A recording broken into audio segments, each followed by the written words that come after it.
tahun 1945, di sebuah ruangan panas, para tokoh bangsa berkumpul.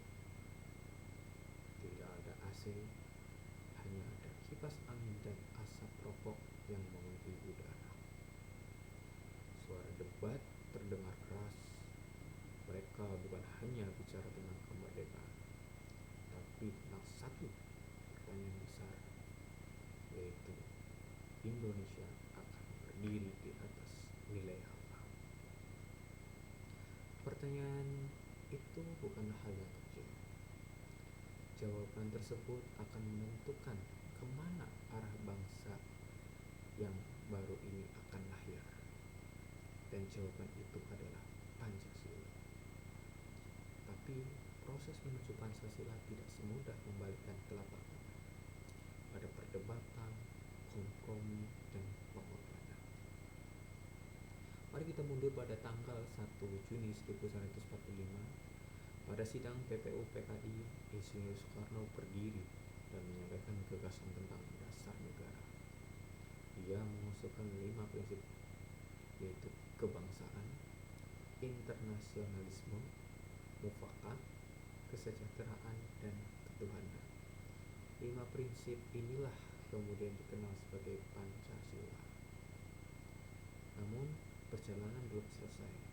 Pada tanggal 22 Juni 1945 lahirlah Piagam Jakarta. Di sini perdebatan semakin tajam. Ada kalimat yang menimbulkan perbedaan pandangan, yaitu ketuhanan dengan kewajiban menjalankan syariat Islam bagi pemeluk-pemeluknya. Kalimat ini akhirnya diubah demi persatuan. Mengapa hal itu bisa terjadi? Karena para pendiri bangsa sadar Indonesia bukan hanya satu golongan, tapi rumah bagi semua.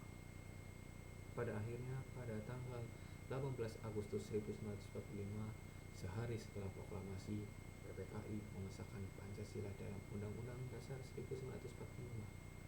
Inilah titik penting dasar negara kita lahir, dari musyawarah, toleransi, dan semangat persatuan. Dari cerita di atas atau cerita peristiwa di atas, kita dapat mendapatkan nilai, yaitu persatuan dan musyawarah. Para tokoh dengan latar belakang berbeda rela mengorbankan ego demi satu tujuan Indonesia merdeka yang adil dan makmur. Mereka memilih dialog, bukan konflik. Mereka memilih kompromi, bukan perpecahan. Sekarang, mari kita tanya pada diri kita sendiri, apa pelajaran yang bisa kita ambil? Di era digital ini, kita sering melihat perbedaan pendapat memicu konflik. Media sosial penuh komentar saling hujat. Tapi Pancasila mengajarkan kita, hargai perbedaan, cari titik temu, utamakan persatuan. Kalau para pendiri bangsa bisa bersatu di tengah perbedaan besar, masa kita kalah oleh komentar di media sosial? Pancasila bukanlah sekedar sejarah, ia adalah pedoman hidup. Nilainya tetap relevan. Toleransi, gotong royong, dan persatuan adalah kunci agar Indonesia tetap berdiri kokoh. Jadi, Pancasila bukanlah masa lalu, ia adalah masa depan kita.